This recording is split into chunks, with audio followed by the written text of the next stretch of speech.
And it really has been a roller coaster ride over those 15 years. So I wanted to come on the podcast to hopefully encourage anyone out there that burnout isn't your sentence if that's where you're at. The Mm, lies that people tell you that this is what teaching is and it's like this everywhere just simply aren't true.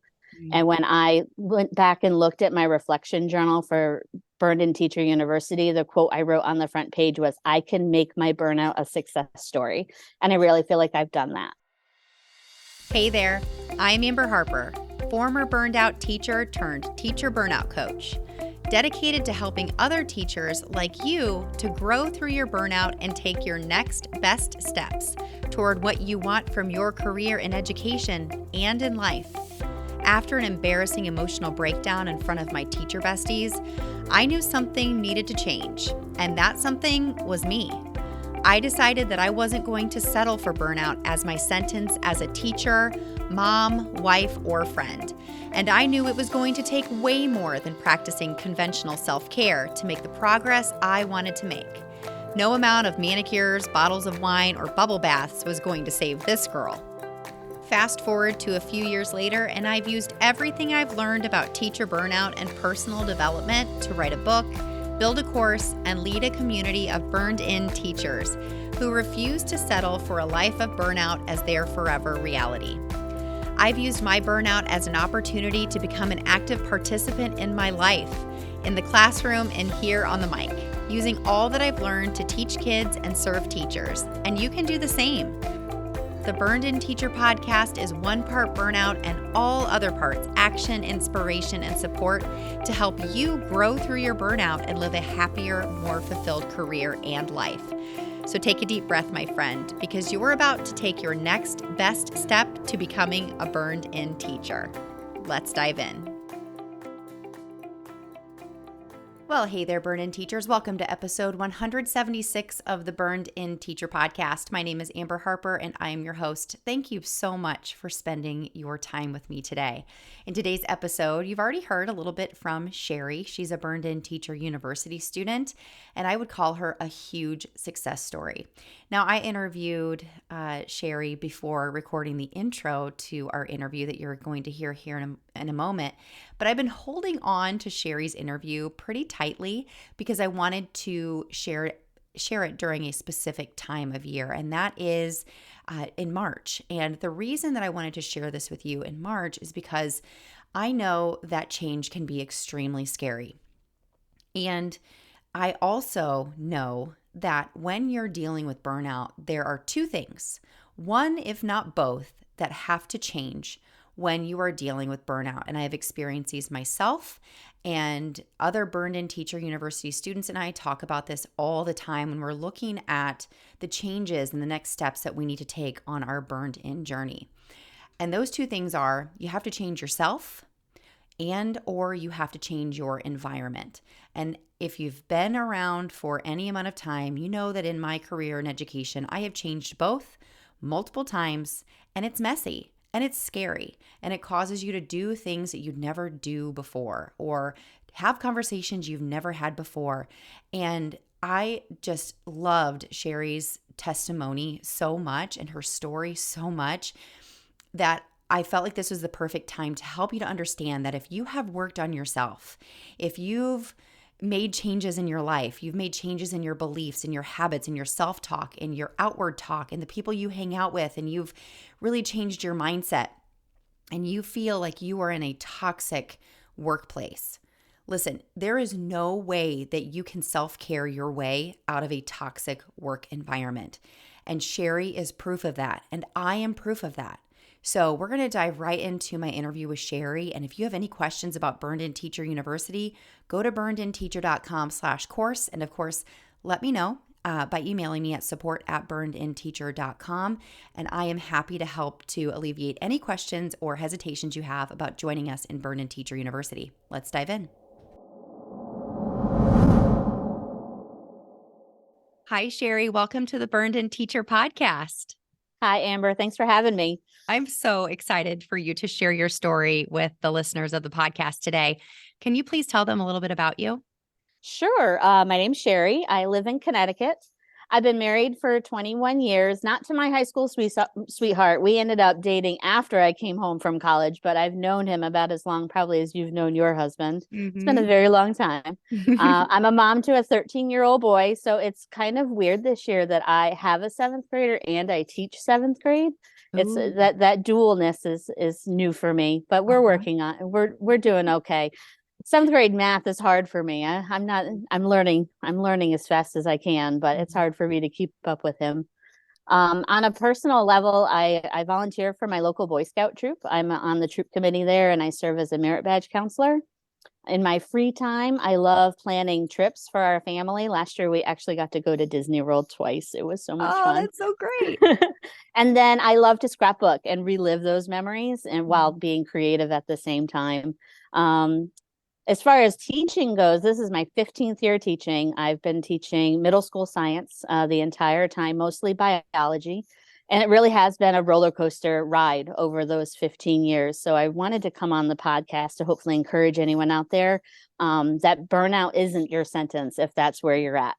The Mm. lies that people tell you that this is what teaching is and it's like this everywhere just simply aren't true. Mm. And when I went back and looked at my reflection journal for Burned in Teacher University, the quote I wrote on the front page was, I can make my burnout a success story. And I really feel like I've done that. I love that you just shared that. You didn't tell me that before we hit record, but it's almost like you put it out there into the universe. And that was almost, like we talked about the word of the year. It's like your sentence, like you just put it out there and you're living it right now. I am a success story and I want to tell you that you can do it too. Well, Absolutely. thank you. Thank you so much for being here and for doing that. So let us into that story into burnout. If you've been teaching 15 years, how many times have you experienced it? And, tell us a little bit about what that looked like for you. Sure. So I went into teaching full on. And that's just my personality. Teaching was actually a second career for me. And I had to go back to school and I was used to going to school. I did 18 credits in 6 different schools for one semester just to get my qualifications to be a science teacher. And then I did an accelerated master's program. And then I jumped right into teaching and I just went at it with everything I had. Mm. And so I was just working hard all the time. And I'm surprised it took as long as it did, but it came to a head in 2017. So I started teaching in 2008. And in the summer of 2017, my dad got ill. And I had to spend a lot of the summer going back and forth, visiting him at the hospital and dealing with family and doctors. And at the end of the summer, I was toast.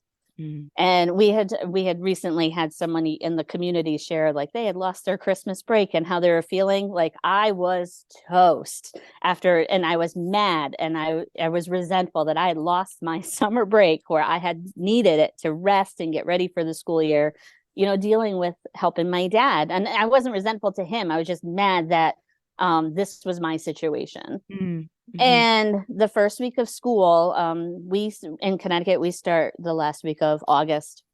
So we're in school and then we have Labor Day. And that Tuesday after Labor Day, halfway through the day, I got the call that this is the end and you really need to come.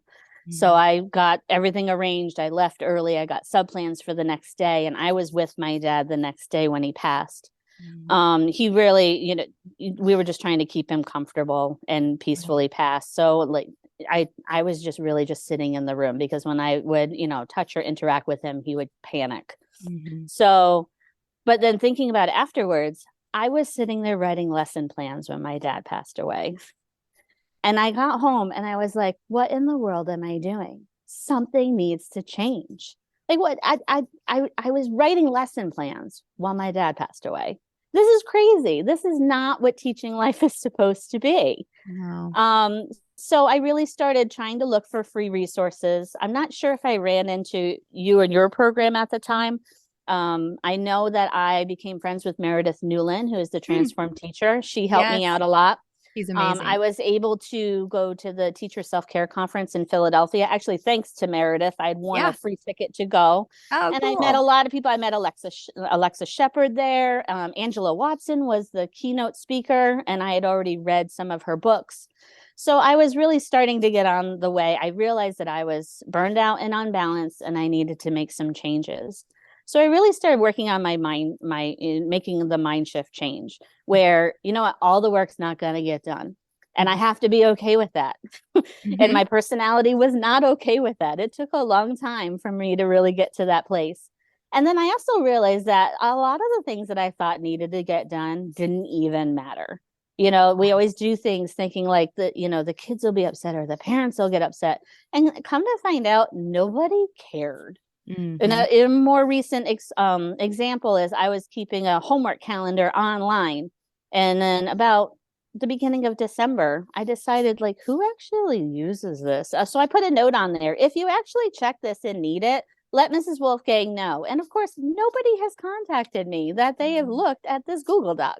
Good So for now you for doing that experiment. I do not take the extra 10 minutes to write down the homework every week. It doesn't matter. It doesn't matter. Mm-hmm. So I started working on a few things. One thing was I don't remember where I got the idea from, but it was to make a to-do list for the week. And really, you should only focus on getting at most 3 things done a day. Yes. So it had Monday, Tuesday, Wednesday, Thursday, Friday, and it says the 3 things to get done today. 1, 2, 3, and I would fill them in as I went. Now, when I worked at this district, I had to have lesson plans done 3 days in advance. So on Monday, it would say Thursday's lesson plans. You know, I had it all planned out. Plus, there was a brain dump section. So if Yes. I finished those 3 things and I still had time, then I'd go over to that brain dump section and try to get some other things done. But then I would also move and shift things as I needed. I think the other big thing I started to do was I just shut my door. You know, we've talked in the community and you've talked on the podcast that tasks will take up as much time as you let them. So if I brought home essays or projects to grade and I didn't set a time limit, yeah, they were going to take all stinking night. But excuse me. But if I was going to sit in my 45-minute prep period with the intention that this is what I'm doing, I would get so many more done in that 45 minutes than I would do at home. So those were kind of the things that I started doing, being more intentional with my pockets of time that I could find throughout the day. I love everything that you're saying. Well, first of all, I'm so sorry to hear about your dad. Thank you. I mean, it's just unfathomable to lose a parent, it's going to happen, but it's so hard. And I really appreciate you sharing that very hard realization that you had. I mean, to be great, to be creating lesson plans when he actually passes, like that's a huge wake up call. And I'm so glad that you looked at that moment as, I need to pay attention to this because this is showing me something. This is teaching me something. And then for you to take responsibility and say, I have to do something different. Nothing else is going to change unless I change. So that's amazing. And I love that you're sharing your strategies for prioritizing and for really paying attention to the things that truly are the most important, because you're only going to realize what is and is not important through that act of really analyzing like what you have done. Absolutely. So you said that you went through you said the first time was in 2017. So was there another round that you struggled with? There was. I went into pandemic teaching pretty okay because I was already doing this work right before the 2020 pandemic. And I had the mindset that I knew that I couldn't focus on things that were out of my control. Things like, they were going to pass all the kids no matter if they showed up or if they did the work. Like that was out of my control. I had to let it go. And I know a lot of teachers didn't, and it caused a lot of stress. So I was really okay through, asynchronous teaching and then dual teaching. And then, okay, not everybody's coming back. It was just crazy. But I was okay in the fact that up until summer 2022, I actually had thought about starting a Facebook community for teachers, like a place to gather all the information that I had found helpful. And I was going to make a logo. I started tracing it, and it was a phoenix coming out of a dumpster fire. I'm not laughing at your idea. I just think that's really clever. and I was like, this is it. Like, it's going to be okay. But then I dropped the ball and I never followed through with it. But then the 2021-22 school year just slapped me in the face. Yeah. It got rough. And then I was crying at least once a week in my classroom or driving to work, literally bawling, driving to work because I really did not want to go there, or crying on the way home because of something that had happened. And it was really frustrating for me because I am such a hard worker and I take such pride in my work. And I love what I do, that this was where I was. Yeah. So in the burned in teacher terms, I was burned out and over it. I was hopeless. I was apathetic.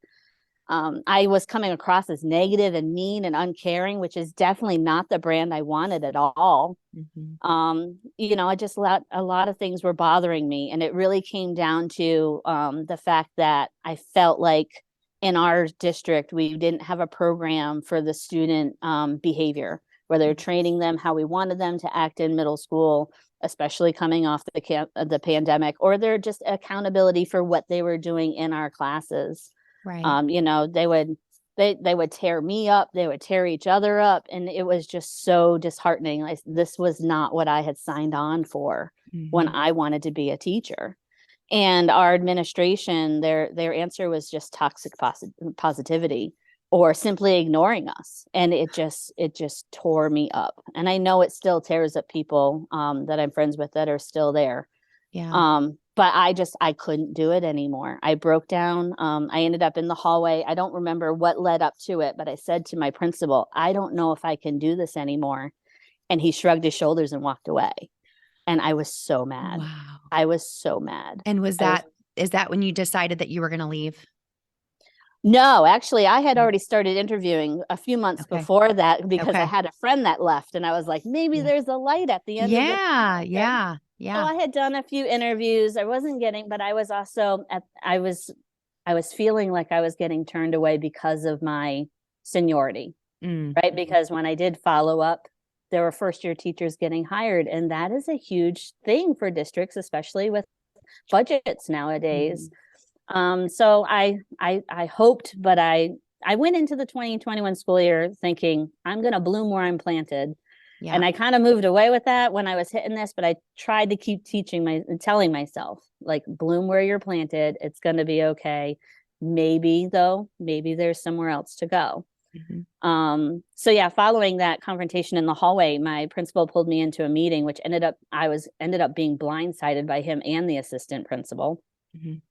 And they did bring up some of my negative behaviors, which I manned up to and I apologized for. And I said, you know what, you're right.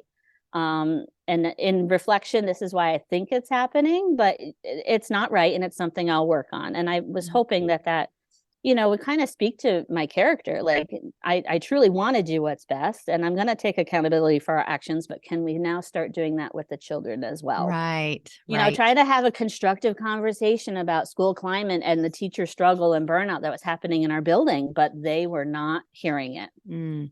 So I was told that student behavior is not going to change. And if I didn't like how they were handling things, I was welcome to leave.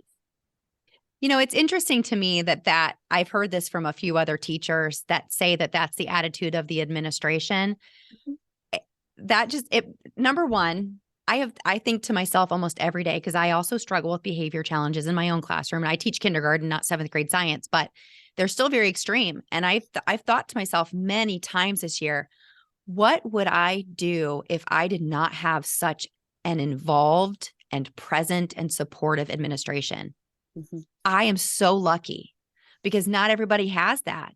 Right. What would I do? I mean, I am pulling out all of my tricks, all of my strategies that I've learned myself about how to deal with these extreme behaviors, but sometimes they just don't work. So then I need someone else to help me, So I am so sorry that you dealt with that. And gosh, doesn't that say something about the self-awareness of those administrators? Because that cockiness, telling people to leave, who are you going to get to replace these teachers that you're telling to leave? And if they're leaving in droves, what does that tell you? Right. He told me a story. He told me a story that his brother is a police officer. And apparently the police officers are now trained to, if they're in some kind of confrontation, not to pursue. So he said, if cops can't follow a criminal, Why am I going to follow these kids? And I'm going to correct their behavior and I'm going to go after them. And Wow. it just blew my mind. So, Wow. so So, yeah, I had already thought about leaving, but that really was like, all right, if I have to mhm, be here in the fall, I will make the best of it. But I mhm. was being more active in leaving. Here's something before, because I want to ask you some questions then about, your decision to move. Here's what I want to make sure that's very clear to people that are out here listening. You cannot self-care your way out of a toxic workplace. You cannot. There are two things, one, if not both, that have to change when you're going through burnout. And Sherree changed both. You have Mhm. to change yourself. You have to build self awareness. You have to think about your habits. You have to think about your mindset and your beliefs, right? But if you do all of that work and you're working in an environment that it sounds like Sherree was working in, you can't change other people. You cannot change leadership.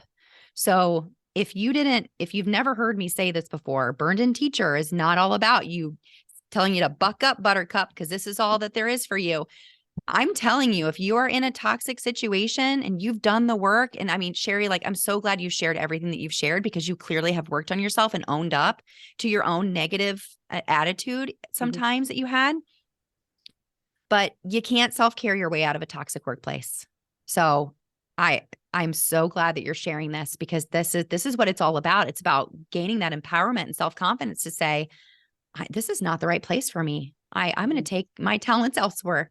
so so tell And us. Yeah. I'm just gonna say, I'm sorry. It was hard. Mhm. I poured my heart and soul into that school, into the curriculum of that school. I thought they were gonna carry me out of here on a stretcher. I won't even retire. I'll be here so long.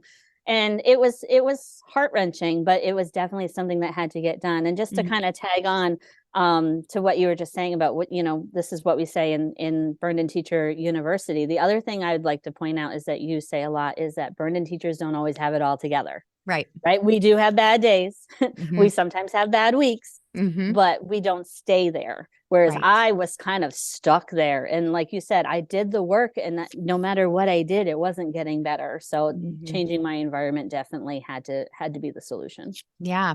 So can you let us into quickly, can you let us into your new life at your new school? Like, Sure. was it a great transition? Are you so glad you took the leap and that you kept trying and even though, you kept doing these interviews and kept getting passed over, like, gosh, that takes a lot of tenacity. So was it Absolutely. all worth it? It was. It really was. So, Mhm. and I leaned a lot on my faith through this whole practice as well. Mhm. So I did have that. So I had started, actually I took I have it here. It was one of your workshops, how to heal through your burnout. And that's Mhm. really when I realized that I needed Burned In Teacher University and I invested and then I worked on it one module a week at a time over the summer. Mm. So over the summer, in the middle of doing this, I did get the call to come interview at my new district, and it sounded perfect, and it ended up working out. It's a much smaller school. Mhm. The I work now in a 712 school, and the population here is actually less than the entire seventh grade at my last school. Wow. So instead of having classes of 26, 28, I have classes between 13 and 15. And that already Wow. makes a difference. That is a It huge, is. huge difference. Oh my gosh, to have a class of 13 to 15 kindergartners. I can't even tell you what that would be like. Wow, that's amazing. Good for you. So, and I lucked out that I actually get to teach the same exact curriculum that I've been teaching for 14 years. So I'm reusing everything, tweaking it for these kids.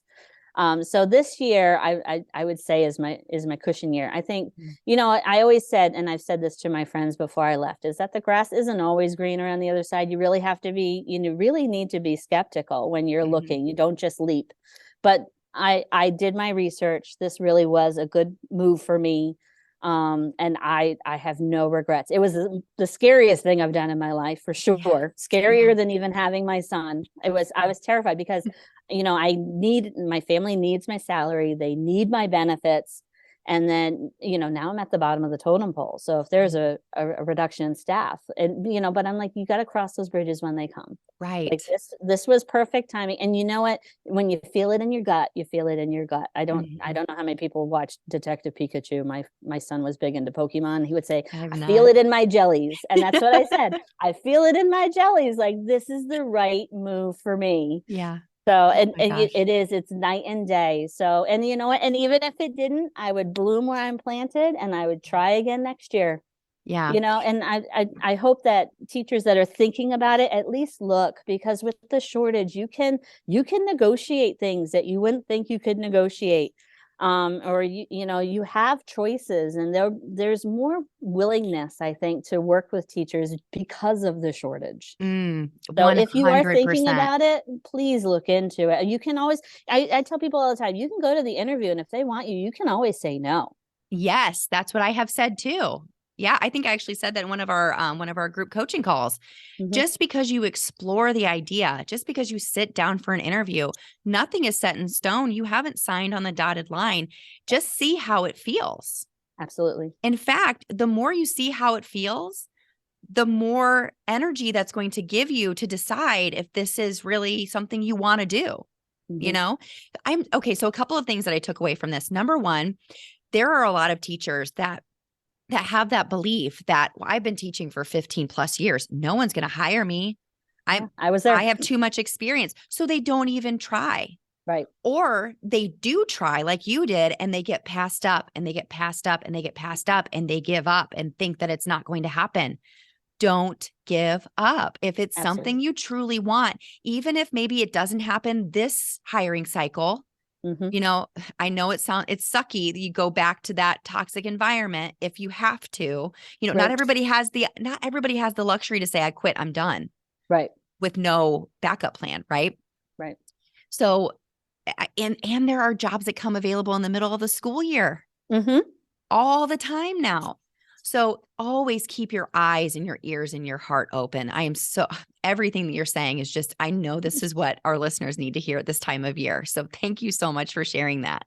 You're so brave, and I'm so glad that you took the leap.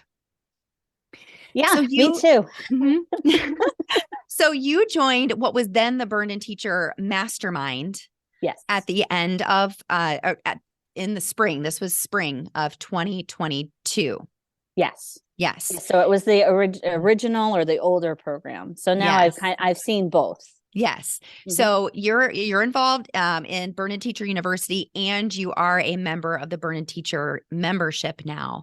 So what are some things that you took away? You said you had your reflection journal there with you in your classroom. Oh, by the way, we're both in our classrooms recording this podcast, which is so fun. We can see each other's backgrounds. But she held up her reflection journal a minute ago. So what were some things that, as you were moving through Burned In Teacher University, were there any things that really stuck out to you that were those light bulb moments, or where you had an epiphany, where you were like, okay, all right, I got this? What were some things that you pulled from those lessons? Sure. Yeah, there were a few. And I started off with, I don't know if it's still called stage 0, but before you even start, I had written down, I need to be willing to be coachable. And that was something I needed to work on. I was always like, I've got it together. I know what I'm doing. I know what's best. And I was like, you know what? Maybe I don't. And I think once that clicked for me, a lot of things started to change. The other one was that you're the average of the 5 people you hang around with the most. And I was in that district, and I started analyzing who am I around? Like, who do I end up acting like or talking like? Is that really how I want to come off? And every no is a yes to something or someone else. And now I even say that to my own son when we talk about time management and money management. Yes. Every time you say yes to something, you say no to something else. Opportunity cost all the way. Right. The agents of change, perfection Patty, that was me. I wanted everything to be perfect, and I could do it by myself. And I came across Dave Stewart Jr. I don't know if you know him. And I'm not sure what his branding is for the things that he does. I caught on to his YouTubes during the pandemic, and he did a series about, what? It's okay if you're an 80% teacher. You don't have to be 100% on all the time. You're just called to be a good teacher. So if you're an 80% teacher that day, that's perfectly fine. And that resonated with me, Mm-hmm. that's okay. Yeah. Yeah. And then the last one was when we did the personality tests. Mm-hmm. So in the 16 personalities, I'm an advocate, INFJA. Mm-hmm. And so some of the things when we were looking at it, the characteristics are you're idealistic, care about integrity, being a force of good in the world, and hardwired to right the wrongs of the world. And I was like, that's why I'm getting so much resistance where I am. When I was at my last district, I wanted everything to be fixed, but nobody wanted to fix it. Girl, I connect with what you're saying so much. So I'm a campaigner, and one of my top strengths is activator.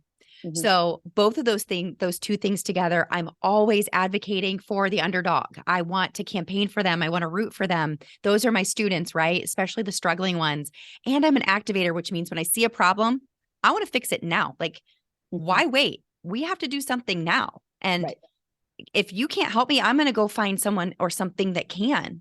And not everybody is like that. And especially leaders, if they are not like that, that can be very threatening. Yeah. So those were my takeaways. I'd like to, in the future, and the first time I went through, I sort of stopped at module 6 and the goal setting things because I had a new job that I had to get ready for, and it was the end of the summer. Yeah. And now that I've gone through the second round, which, by the way, if you haven't seen the new version, you need to check it out. Amber did a great job. The reflection journals look awesome. The videos are great. It looks nice and it's polished, and it's really, really good. Thank you. But I'm stuck at that module 6 again because I stopped with the word of the year when we did that workshop, and I think I'm going to steal your word of the year. So I don't know if that makes you, makes you do feel it good about it. better. But yeah, better. And now that you've got such a great place that you're working, now you can work on making everything better for you, whatever that looks like for you. Mm-hmm. Right. And it's even been, just even in something as simple as food choices. Like I didn't eat 3 candies today. I'm doing better. You're doing better than yesterday. Little goals. So no, it's all good.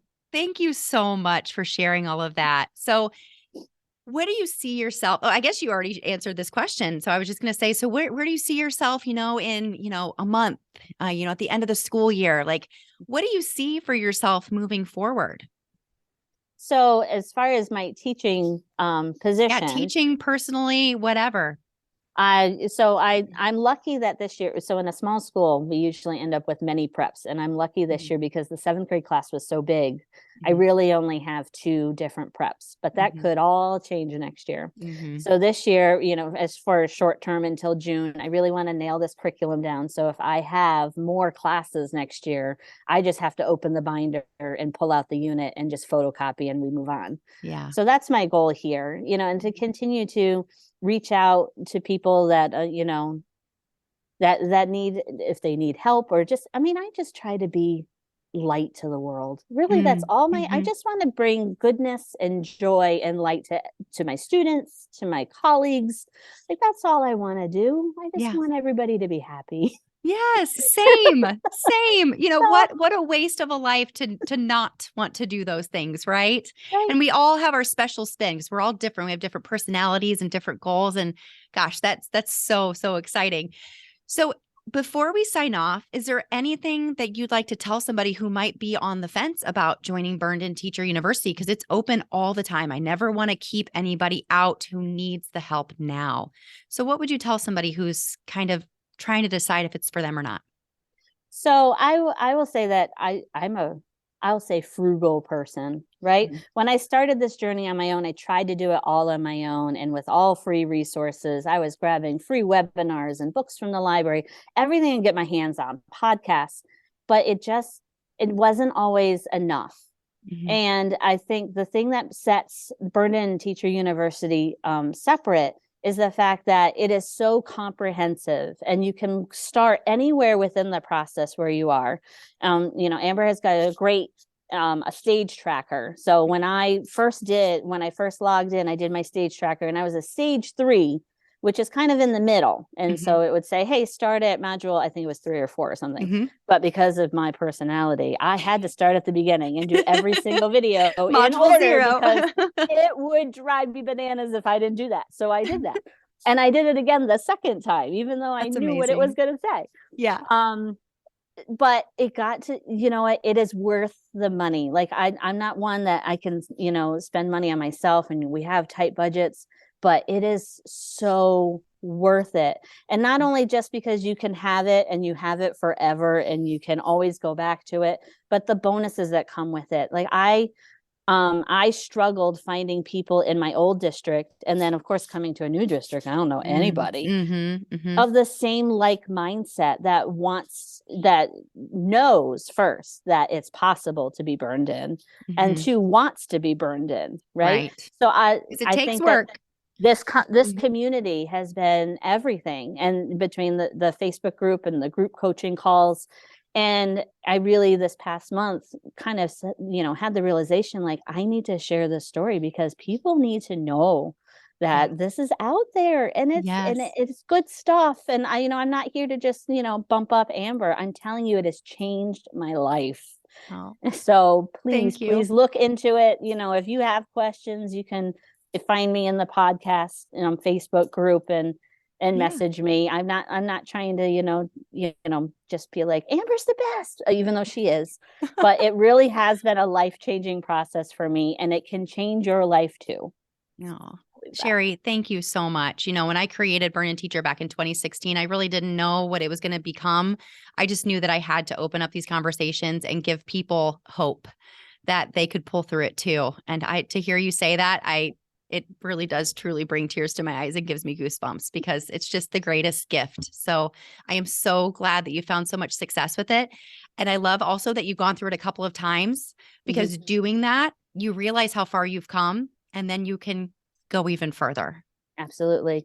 And then I just trying to pull people along with me. I mean, not pull like beyond, that you want to, but we all need each other. We do. I tried doing it by myself for so long, and we definitely, and I'm an introvert. Like I'm not that person to be going out and seeking people, but I'm glad. I'm so glad for the community. I'm so glad for the resources, and you did a great job. Thank you for helping us. Thank you. It is my absolute pleasure. It is, I feel like it is my life's work to do this work with you, Sherree. So thank you so much.